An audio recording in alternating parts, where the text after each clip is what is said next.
Hi, Kevin Coop here, and this is FaceTime with the Content Guy. Once again, coming to you from Portland State University's Business School, a classroom where I've been spending a lot of time this summer. I have one last lesson from the Pacific Northwest. Actually, it probably won't be the last lesson, but it's the last lesson I can think of at the moment. And during my trip out here, one of the things I had an opportunity to do was I had an opportunity to go to Washington, and I went to a place called Whidbey Island. As it happens, there's a place on Whidbey Island called Coupeville, C-O-U-P-E. Coupeville was founded by a sea captain named Thomas Coupe.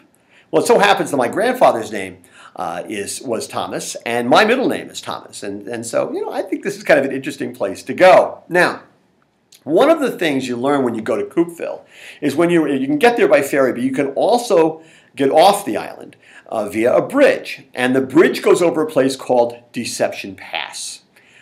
Just because it was hard to find, and it was a very kind of a treacherous thing to do. And Thomas Coupe was one of the first people to be able to find his way through Deception Pass. Well, what's interesting about Deception Pass is for a long time, there was no bridge.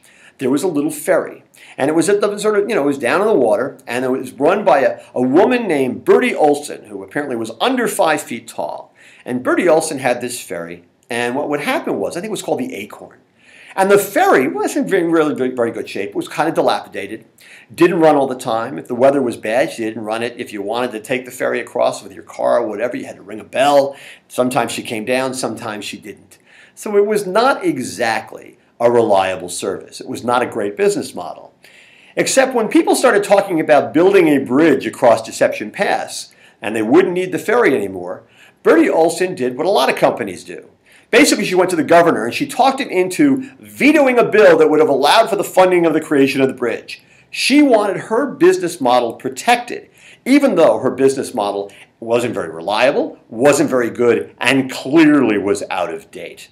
We talk a lot here on Morning Newsbeat about what's going on with Uber and how taxi cabs don't really seem to want to compete. They'd rather protest.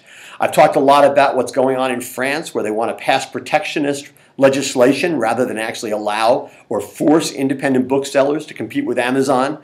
There's a lot of examples of things like that. And it goes back, 100 years to Bertie Olson at the turn of the 20th century not wanting to have a bridge built because she wanted to protect an old and out-of-date business model. Here's the thing. We don't do anybody any favors when we don't force them to compete. It's incredibly important to do that. The people who made buggy whips, they probably weren't real crazy about cars. The people who made egg-track tape players probably weren't happy about cassettes. The people who made VHS tapes probably weren't really happy about DVDs. The people who rent DVDs aren't really happy about streaming. You got to compete. You got to figure out a way to do it. And it's a lesson to every business. Don't be like Bertie Olson. Don't try and stop the progressive business model from taking place. Just figure out how to compete. Anyway, that's what's on my mind this Thursday morning, and as always, I want to hear what's on your mind.